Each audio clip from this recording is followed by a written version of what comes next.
저는 여호수아 1장 1절로 9절의 말씀을 본문으로 오늘 성취의 비결이라는 제목으로 은혜를 나누기 원합니다. 하나님은 일을 행하시는 하나님으로 끝나지 않고 일을 성취하시는 분이십니다. 하나님은 일을 시작해놓고 중간에 포기하시거나 중단하시는 분이 아닙니다. 그래서 예레미야 33장 2절에서 하나님을 말하기를 일을 행하시는 여호와, 그 행하시는만 말하지 않고 그것을 만들며 성취하시는 여호와, 그의 이름이 여호와라는 이가 이와 같이 말씀하고 이르시되라고 했습니다. 여러분, 우리 하나님은 성취하는 분입니다. 그러므로 믿음의 사람도 하나님과 더불어 성취를 이루며 살아야만 합니다. 요한계시록 22장 13절에 하나님의 이름 자체가 성취하는 하나님을 드러내는 이름이 있습니다. 따라합니다. 나는 알파와 오메가예요. 처음과 나중이요. 시작과 끝이라. 시작해놓고 끝도 없이 그냥 그만두는 게 아니라 우리 하나님 철저하게 알파와 오메가예요. 시작과 나중이요. 처음과 끝이요. 끝까지 책임지시고 이루시는 하나님이십니다. 그래서 우리가 하나님과 함께 시작하면 하나님은 책임져 주십니다. 모든 성도 여러분, 모든 일을 하나님과 함께 시작합시다. 어떤 일을 계획하든지 우리가 기도하고 하나님과 함께 시작하면 하나님 책임져 주실 줄 믿습니다. 안타깝게도 많은 성도들이 하나님과 함께 시작하지 않습니다. 자기 욕심대로, 또 자기가 능력이 있다고 기도도 하지 않고 마음대로 했다가 중간에 어려워지면 그때 부르는 찬송이 뭡니까? 네? 어찌해야 좋을지. 그때 가서 어찌해야 좋을지 주여 인도하소서 할 때가 많죠. 여러분, 그러지 마시고 처음 시작부터 하나님께 맡기고 시작합시다. 하나님은 이루시니 하나님께 따라가며 순종합시다. 그래서 우리의 삶 속에 하나님의 성취가 이루어지는 삶을 누리기를 바랍니다. 여러분, 성경 자체가 성취의 기록입니다. 하나님께서 택한 자에게 약속하시고 언약을 주십니다. 그 언약을 받은 사람이 흔들리지 않고 믿음으로 하나님을 바라보고 있으면 하나님은 한 걸음씩 한 걸음씩 일을 이루어 가십니다. 따라가는 사람이 포기해버리면 하나님이 일을 이루실 수 없고 이룰 필요가 없죠. 그러나 끝까지 의지하면 하나님은 약속한 대로 일을 성취해 주십니다. 하나님께서 모세를 통해서 이스라엘 백성들을 애굽에서 끌어내셨는데 모세가 사명이 다하니까 모세를 미디안 데려가신 다음에 계속 성취를 이루기 위해서 세운 사람이 여호수아입니다. 여호수아에게 하나님 말씀하십니다. 내가 너를 위해서 성취를 이루어 줄 것이다. 그러므로 모세가 없다고 두려워하지 말고 내가 모세와 함께 하던 것처럼 너와 함께 할 것이니 너는 성취를 바라보고 담대하게 나아가라. 결국 오늘 본문의 말씀은 하나님께서 가나안을 정복하는 성취를 이루시는 것을 여호수아에게 말씀하신 겁니다. 살펴보니까 성취를 이루어가기 위해서 여호수아가 행해야 할 믿음의 행위에 대해서 말씀한 것이 있습니다. 저는 이것을 성취의 비결로 뽑아봤습니다. 여러분이 어떤 일이든지, 영적인 일이든지, 또 육신의 삶이든지, 또 학업이든지, 사업이든지, 아니면 직장 생활이든지, 오늘 말씀에 나와 있는 성취의 비결을 따라서 그대로 믿고 따라가면 하나님이 일을 이루어 주시고 축복해 주실 줄 믿습니다. 우리가 이렇게 사랑의 프로포즈와 같은 일들을 선정해 놓고 일을 추진하는 것은 뭡니까? 이런 성취의 비결을 우리가 따라서 하나님의 일을 행할 때 하나님께서 우리의 육신의 삶에도 그와 같은 성취의 비결을 이룰 수 있도록 역사하는 훈련의 장인 줄로 믿습니다. 영혼도 구원하고 나도 신앙의 훈련을 받고 그래서 어떻게 오늘 2017년 우리가 목표한 대로 갱상일로 한 단계 더 올라가는 우리의 삶이 업그레이드 되어지고 우리의 신앙이 한 단계 더 올라가는 축복 속에 서게 되길 간절히 바랍니다. 자, 그렇다면 오늘 하나님이 우리에게 주시는 성취의 비결의 첫 번째는 뭡니까? 꿈을 품으라. 하나님이 여호수아에게 성취를 이루기 위해서 먼저 꿈을 꾸게 하셨습니다. 바라보는 것이 없이는 일이 이루어질 수 없지 않습니까? 그래서 하나님이 여호수아에게 이미 모세에게 주었지만 다시 한번 마음속에 비전을, 꿈을 주십니다. 여호수아가 요단강도 건너지 않았습니다. 어쩌면 이 요단강도 건널 수 있을까 없을까 하는 순간에 있는데 하나님은 여호수아에게 요단을 건너서 발바닥으로 밟는 모든 땅을 꿈꾸게 하셨습니다. 그걸 바라보게 하셨습니다. 사람에게 꿈은 창조적 숨결이고 삶의 원동력이 됩니다. 성취를 이루려면 하나님이 주시는 꿈을 품어야만 합니다. 이것을 인간이 품는 야망이나 야심을 말하는 게 아닙니다. 사람이 자기가 탐욕이 있어서 꾸는 꿈은 그건 잘못하면 개꿈 됩니다. 제가 말씀드리는 꿈은 하나님이 부어주시는 꿈을 말합니다. 하나님께서 믿음을 가지고 하나님 앞에 엎드리면 하나님이 부어주는 꿈이 우리에게 주어집니다. 영혼을 구원하는 것 하나님 주신 꿈이죠. 11월 26일 사랑의 프로포즈는 주신 하나님의 꿈을 위해서 우리가 계획하고 꿈꾼 것입니다. 여러분 일상의 삶도 이렇게 꿈꾸길 바랍니다. 하나님이 여러분 기도 가운데 마음에 꿈을 주시길 기도합니다.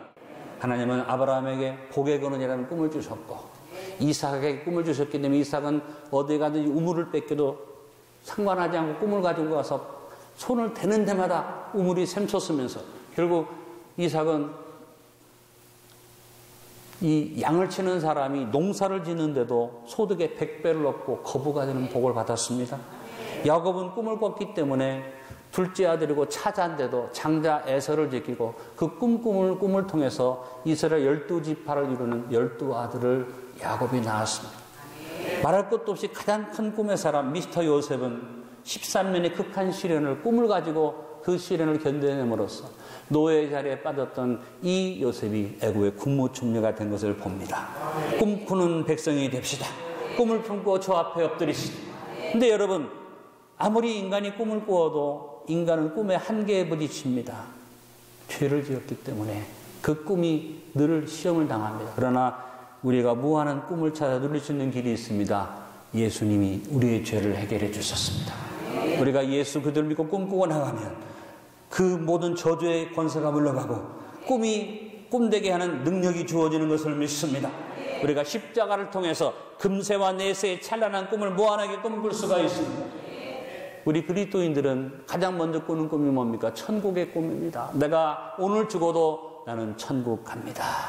그 꿈을 가지고 살면서 무슨 생각합니까? 나에게 천국까지 주신 주님이 이 땅 위에 많은 것 안 주실 리가 없습니다. 그러므로 시련이 와도 두려워하지 않고 고통이 와도 그것 때문에 절망하지 않습니다. 꿈꾸는 사람 되십시다. 여러분 주일마다 나와서 꿈을 품으시길 바라고 이번 11월 26일을 우리 안디옥의 전성도에게 주시는 하나님의 꿈의 날로 받아들입시다. 두 번째 믿음을 가지라. 하나님은 여호수아에게 꿈만 주신 게 아니라 믿음을 가지라고 말씀하십니다. 5절에 보니까 내 평생에 너를 등이 대적할 자가 없으리니 내가 모세와 함께 있었던 같이 너와 함께 있을 것입니다. 내가 너를 떠나지 아니하며 버리지 아니하리니. 여러분 믿음이 뭡니까? 하나님을 믿는 것이 믿음이라고 우리가 말합니다만 좀 더 구체화시키십시다. 믿음이라는 것은 하나님이 나와 함께 하심을 믿는 것이 믿음입니다. 하나님이 살아계심을 믿는 것은 마귀도 믿습니다. 마귀도 하나님을 인정합니다. 세상 사람들 가운데도 하나님 살아계심을 인정하는 사람 있습니다. 근데 믿음은 하나님을 믿는 게 아닙니다. 나와 함께 하시는 하나님을 믿는 것입니다. 임마누엘을 믿는 것입니다.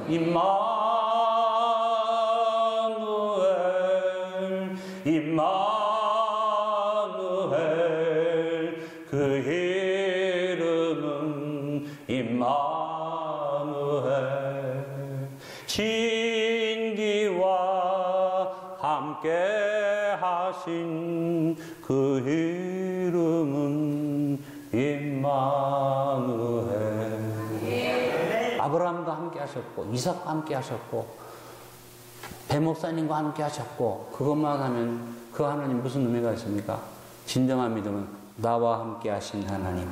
그래서 하나님이 말합니다. 내가 모세와 함께 했던 것처럼 너도 모세에 비교하면 아무것도 아니라 할 수 있지만 내가 모세와 함께 했던 너와 함께 할 것이다. 할렐루야.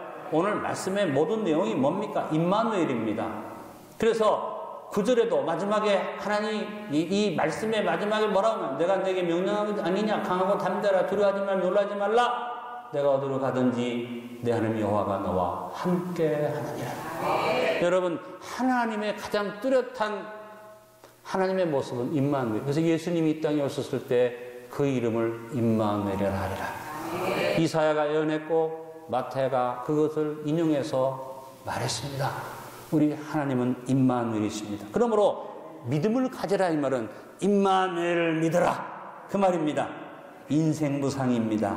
그렇죠. 인생이 마지막은 아무것도 남는 게 없습니다. 어떤 꿈도, 어떤 권세도, 어떤 부여도 아무 의미가 없습니다. 죽음 앞에 아무 의미가 없고 죽지 않아서도 사는 가운데도 인생 무상을 우리가 볼 수 있습니다. 권력의 무상함, 돈의 무상함을 봅니다. 여러분, 그러나 하나님을 섬기는 사람은 인생 무상이 아니라 그 마지막에 천국의 상급이 있음을 기대하시기 바랍니다. 인간을 향한 성경의 말씀은 뭡니까? 잠언서 27장 1절. 너는 내일 일을 자랑하지 말라. 하루 동안에 무슨 일이 일어날지는 내가 알 수 없음이니라. 아무것도 자신할 수 없는 인생, 예측불허의 인생이죠. 그런데 생명의 주관 되신 하나님이 여호수아에게 예측불허 인생의 그 예측불허를 뒤집어 놓습니다. 내가 너를 떠나지 아니하며 버리지 아니하리라. 저하고 여러분의 삶은 예측불허지만 임마누엘을 믿는 순간에 예측불허가 보장이 됩니다. 내가 너를 떠나지 아니하리라. 내가 너를 버리지 아니하리라. 여러분, 임마누엘의 믿음을 가집시다. 하나님을 믿습니다 하면서도 돈 믿고 재주 믿고 환경적 조건 믿고 그리고 하나님 믿습니다 할 때가 너무나 많습니다. 여러분, 태신자를 구원하는 하나님의 사역에 하나님이 함께하지 않을 수가 없습니다. 이런 뚜렷한 일에 여러분 동참하시기 바랍니다. 하나님이 함께하지 않을 수 없는 일을 여러분 먼저 하세요. 그러면 하나님이 여러분의 일에도 동참해 주실 줄로 믿습니다. 하나님은 우리에게 성령님을 보내셨습니다.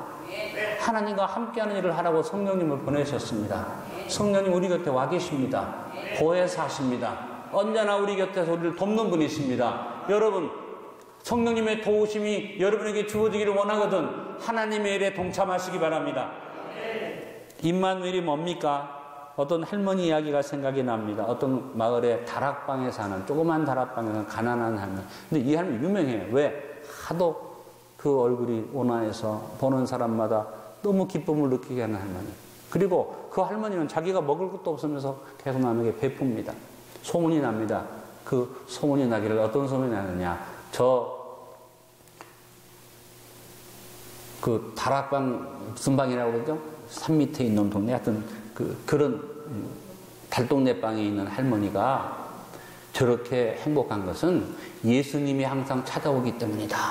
소문이 났습니다. 그래서 방송 기자가 찾아갑니다. 가서 인터뷰를 하면 할머니, 예수님이 찾아오신다고 들었는데 예수님이 언제쯤 오십니까? 월요일날, 화요일날, 수요일날? 그리고 예수님이 아침에 와요? 점심에 와요? 예수님 오는 시간을 가르쳐 주시면 제가 예수님 취하고 원합니다. 할머니가 이렇게 쓰더니 아니야. 예수님 나를 찾아오는 게 아니야. 예수님이 찾아오는 소문났는데요. 할머니가 강하게 머리를 흔들면서 아주 틀려먹었어. 예수님 나를 찾아오는 게 아니고 나는 언제나 예수님과 함께 산다니까. 여러분, 임마누엘이 뭡니까? 이 할머니의 고백입니다. 나와 함께 하셔서 나를 찾아오시고 돕는 게 아니라 나와 언제나 함께 사시는 하나님. 오늘 여호수아에게 하나님이 그걸 말씀하십니다. 내가 너를 떠나지 아니하며 버리지 않으니까 걱정하지 말아라. 내가 너와 함께 산다. 이걸 믿어라. 오늘 사랑의 프로포즈를 눈앞에 두고 여러분, 우리도 임마누엘을 확고하게 믿읍시다. 세 번째, 강하고 담대하라. 하나님을 바라보는 믿음과 함께 하나님은 임마누엘을 다지라고 그러세요. 다져라. 뭐예요? 6절에 마음을 강하게 하라, 담대히 하라. 너는 이 백성으로 내가 그 조상의 맹세해 주리라는 땅을 얻게 하리라. 여러분, 인간은 근본적으로 불안한 존재죠. 그래서 극히 작은 시련 앞에도 마음이 무너지고 약해집니다. 이 불안, 근본적인 불안을 달래기 위해서 사람이 종교를 찾습니다. 이 불안 때문에 사람들이 어떤 일을 합니까? 술 먹고 담배 피고 쾌락을 탑니까 합니다. 그래서 그동안 잊어버리자. 이 불안의 문제죠. 그래서 술, 담배를 못 끊는 분들이 다 어딥니까? 문제만 생기면, 고민만 생기면 습관적으로 그걸 하다 보니까 그걸 하면서 안정을 얻으니까 못 끊어내는 거예요. 그러나 여러분, 마귀가 주는 평안함에 넘어가면 안 되죠. 우리 하나님은 우리에게 그걸 아시기 때문에 불안한 존재를 어떤 존재로? 믿음의 존재로 바꾸어 주시기를 원하십니다. 여호수아가 앞을 가는데 산 건너고 물 건너고 고난을 헤쳐나가야만 합니다. 믿음을 가지고 가는데 그런 일이 올 때마다 흔들리기 때문에 하나님이 마음을 강하게 하라, 담대히 하라. 이건 뭘 의미합니까? 우리 인생의 삶 속에 어느 누구도 믿음 있는 사람이 없는 사람이나 인생의 삶을 살려면 벌판 지나가야지 돼요. 강을 건너가야지 돼요. 골짜기를 지나가야지 돼요. 산을 넘어야지 돼요. 그냥 쑥쑥쑥 가는 사람 없습니다. 이거 다 해야만 합니다. 목사님, 요즘은 시대가 어떤 시대인데 그런 구식 얘기합니까? 요즘은요, 고속도로가 있습니다. 그래서 고속도로를 탁 타면요, 산, 강 필요 없습니다. 슉 합니다. 요즘 KTX가 있습니다. 서울에서 강릉이 2시간 반. 그래서 요즘 강릉의 집값이 오른다는데, 포항은 KTX 들어와도 집값 별로 안 올랐잖아요. 그러면서 얘기합니다. 그러나 여기 물어봅니다. 고속도로가 그냥 지나갑니까? 고속도로가 가는 곳에 강도 건너고 산도 터널을 뚫고 지나가고 하지 않습니까? 오늘 말씀이 그 말씀입니다. 네 인생길에 산이 있고 강이 있고 언덕이 있고 많이 있지만 네 마음을 강하게 하고 담대하면 뭐냐? 마음의 고속도로가 있는다. 그것을 시편 기자는 마음이니까 그 마음에 시온에 데려가 있는 자라고 했습니다. 여러분이 그냥 믿음을 가져서 예배 드릴 때 아멘 아멘 아멘 합니다. 할렐루야 합니다. 그런데 딱 교회의 문을 나서면 이 마음이 딱 흔들릴 때가 있습니다. 그럴 때 여러분 믿음을 또 다지고 또 다지고 또 다지고. 믿음을 다지는 일이 어떤 일입니까? 기도하고 말씀 묵상하고 말씀대로 전도하고 말씀대로 구제하고 말씀대로 섬기고. 그래서 우리가 이번 11월 26일 사랑의 프로포즈는 뭡니까? 내 축복의 고속도로를 닦는 일입니다. 이런 일을 통해서 어떻게 해요? 산과 물과 강을 건널 수 있는 도로를 쫙 닦아 놓으면 우리가 하나님 앞에 하나님 일에 충성해서 도로가 닦였기 때문에 내가 축복의 삶을 향해서 주여 도와주십시오 하면 어떻게 해요? 4차선, 8차선, 16차선으로 고속도로가 빵빵 뚫려서 우리가 강도 그냥 건너고 산도 그냥 뚫고 지나가고 문제를 없이 직진하게 될 줄로 믿습니다. 빌립보서 4장 6절로 7절에 말했습니다. 아무것도 염려하지 말고 산이나 강이나 곤짝이나 언덕이나 걱정하지 말고 다만 모든 일에 기도와 간구로 너희 걸 감사함으로 하나님께 아뢰라.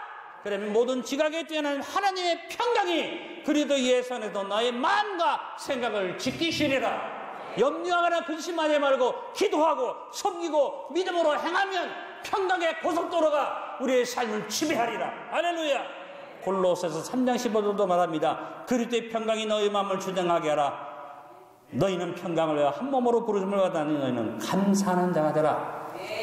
여러분, 하나님 우리에게 믿음 주신 거 감사하고 좋은 교회 주신 거 감사하고 저 앞에 영광 누리는 삶을 주신 것을 감사하고 그래서 우리가 감사의 고속도로를 닦고 나갈 때 하나님이 축복해 주실 줄 믿습니다. 그래서 세 번째 비결은 뭐냐? 강하고 담대하라. 너의 믿음을 다져라. 성경에 분명히 말합니다. 너의 택하심과 부르심을 굳게 하라. 여러분이 교회 다닌다고 다 도로가 아닙니다. 어떤 분은 오솔길 하다 끝납니다. 어떤 분은 그냥 일반 국도처럼 도로가 당겨서 어떤 분은 고속도로도 여러분 다릅니다. 2차선 다르고 4차선 다르고 8차선 다릅니다. 미국 가보면요 16차선 32차선짜리 프리웨이를 가보면 정신이 없습니다. 하나님 앞에 여러분의 차선이 그 정도가 아니라 40차선 80차선 막 뚫릴 수 있기를 주님의 이름으로 축원합니다. 그러기 위해서 강하고 담대하라. 네 번째 계명을 지키라. 하나님은 여호수아에게 꿈을 가지고 임마누엘의 믿음을 가지고 그 믿음을 강하고 담대하게 닦을 뿐만 아니라 7절에 말합니다. 오직 강하고 극히 담대하는데 그것을 위해서 강하고 담대한 믿음을 가지고 뭘 하느냐? 나의 종 모세가 내게 명령한 그 율법을 다 지켜 행하고 우러나 저러나 치우치지 말라. 그러면 어디로 가든지 형통할 것이다. 여러분, 율법을 지켜 행하라. 이 말이 무슨 말일까요? 하나님을 사랑해라. 그 말입니다. 법을 지키는 것은 사랑하는 사람이 지킵니다. 대한민국에 법이 있습니다. 헌법이 있습니다. 사회법이 있습니다. 대한민국을 사랑하는 사람은 그 법이 악법이든 좋은 법이든 법을 지킵니다. 왜? 나라를 사랑하니까. 근데 나라를 사랑하지 않고 자기만 사랑하는 악한 사람은 법을 지키지 않습니다. 그래서 가만히 생각해 보면 법을 지키는 사람한테는 법이 좀 나빠도 고칠 필요가 없어요. 왜? 사랑하니까. 내가 대한민국 사랑하고 내가 사는 동네를 사랑하고 내가 사는 사람들을 사랑하는 사람은 사실은 법이 그렇게 중요하지 않습니다. 근데 어떤 사람이 자꾸 법을 고치려고 합니까? 욕심이 있는 사람이. 뭔가 목적이 있는 사람이 자꾸 법을 고치려고 합니다. 그래서 어떤 일이 있습니까? 동성결혼을 합법화시키자. 법을 고치려고 합니다. 그렇죠? 그리고 뭔가 정치적으로 야심 있는 사람이 자꾸 헌법 고치고 선거법 고치려고 합니다. 대한민국 헌법이 나빠서, 대한민국 헌법이 좋아서 대한민국이 경제가 왔다 갔다 했습니까? 우리나라 이렇게 경제 성장하는데 옛날에 법들 가지고 다 오늘까지 왔습니다. 중요한 건 뭡니까? 사랑이에요. 법이 아니에요. 율법을 지켜라. 그 말은 사랑해라. 그 말이에요. 한번 여러분 삶속 생각해 보십시오. 남편이기 때문에, 아내이기 때문에, 자식이기 때문에 산다면 힘들어요. 인생이 힘듭니다. 근데 살아보니까 그게 아닌 것 같아요. 유행가 가사 같지만 사랑하기 때문에 하기 싫어. 어떤 억울한 생각도 있어. 어떨 때는 짜증도 나. 그러나 아내이기 때문에, 남편이기 때문에 한다면 굉장히 스트레스 받을 거예요. 그리고 짜증나. 그러나 하나님이 허락하신 내 가족이기 때문에, 사랑하기 때문에, 사랑하기 때문에 하는 것은 법을 넘어섭니다. 난 우리 대한민국이 잘 되려면요, 우리 온 국민들이 사랑하기 때문에, 대한민국의 이 나라를 사랑하기 때문에 살아간다면 무슨 법이 그렇게 필요하겠냐는 생각을 해봅니다. 여러분, 삶의 모든 이유는 사랑하기 때문이라고 생각합니다. 말씀을 지키는데 율법에, 성경에 몇 장 몇 절이지? 이거는 죄라고 그랬구나. 그 다음에는 괜찮다고 그랬는데, 이런 식으로 따지는 사람은 하나님 말씀을 바리새인처럼 지키는 사람. 그러나 그게 아니라 어떤 말씀이든지 간에 주님을 사랑하다 보니까 주님이 요구하는 것보다 더 하고 싶은 마음이 있어서, 그래서 힘들지 않는다고 말이죠. 법으로 사는 사람은 매사가 힘듭니다. 근데 사랑으로 사는 사람은 힘들지 않습니다. 내가 자식을 기를 때 법으로 자식이기 때문에 기른다면 힘듭니다. 그러나 사랑이기 때문에 이러면 힘들지 않습니다. 윤미가 결혼을 해서 시집을 갔는데 지금 우리 집에 와 있습니다. 힘들지 않습니다. 왜? 사랑하기 때문에 그렇습니다. 시집 갔으면 시댁에 가서 살지 않는데, 저는 시댁 가서 있는 것보다 우리 집에 오면 더 좋습니다. 왜? 돈도 많이 나가고, 아니 입덧을 하는 게 아니라 먹덧을 해요. 무지하게 먹습니다. 그래도 저나 제 아내가 행복합니다. 왜? 사랑하니까. 사랑하니까. 인생의 삶이 그겁니다. 예수님이, 하나님이 율법을 지켜라 그 말을 법을 지키라가 아니라 사랑하라는 거야. 할렐루야. 여러분, 사랑의 프로포즈입니다. 사랑의 프로포즈 하면서 인상 탁 찌푸리고 나는 데려올 사람이 없는데 체면이 있지 어떡하나. 여러분, 안 데려와도 괜찮습니다. 사랑의 프로포즈에 못 데리고 와도 괜찮습니다. 여기 이름 적어낸 거 못 오셔도 됩니다. 하는 사람은 그 사람 반이라도 익힌 겁니다. 다음번 할 때는 다 익혀서 올 줄로 믿습니다. 근데 아예 시작을 안 하면 그냥 생고구마요. 그건 안 와요. 여러분이 이번에 적어냈다고 다 온다고 생각하지 마세요. 저는 그 기대하지 않습니다. 중요한 우리 마음 자세입니다. 우리가 사랑으로 주님의 일이니까 기뻐서 이것이 되든지 안 되든지 열심히 태신자 적어내놓고 기도하면 하나님이 필요한 사람 보내주실 것이고, 그 다음에 또 우리가 이 일을 진행할 때 내년에 올 수도 있고 후년에 올 수도 있죠. 이걸 적어놓고 스트레스 받는 사람이 있습니다. 한 명도 안 오면 어떡하나. 걱정하지 마세요. 아까 우리 장모님도 말씀하셨잖아요. 중요한 건 뭐냐? 주님을 사랑하기 때문에. 여러분, 안디옥 교회 사랑하십니까? 안디옥 교회를 사랑하기 때문에. 근데 이것은 부수적인 거고요. 뭐예요? 영혼을 사랑하기 때문에. 내가 있는 이웃을 너무 그 영혼이 불쌍해서, 내가 누리는 축복을 같이 나누고 싶어서, 이 마음이 우리 마음속에 쫙 들어가서 영혼을 사랑하는 마음으로 사랑하기 시작하면 하나님의 계명은 저절로 지켜진다. 할렐루야. 이와 같은 축복이 이번 행사를 행하는 저와 여러분이 있어서 이 일이 형통함의 열매를 이루고, 이것을 통해서 저와 여러분의 육신의 삶에도 형통의 비결이 아름답게 열려져서 축복이 넘치기를 간절히 축원합니다.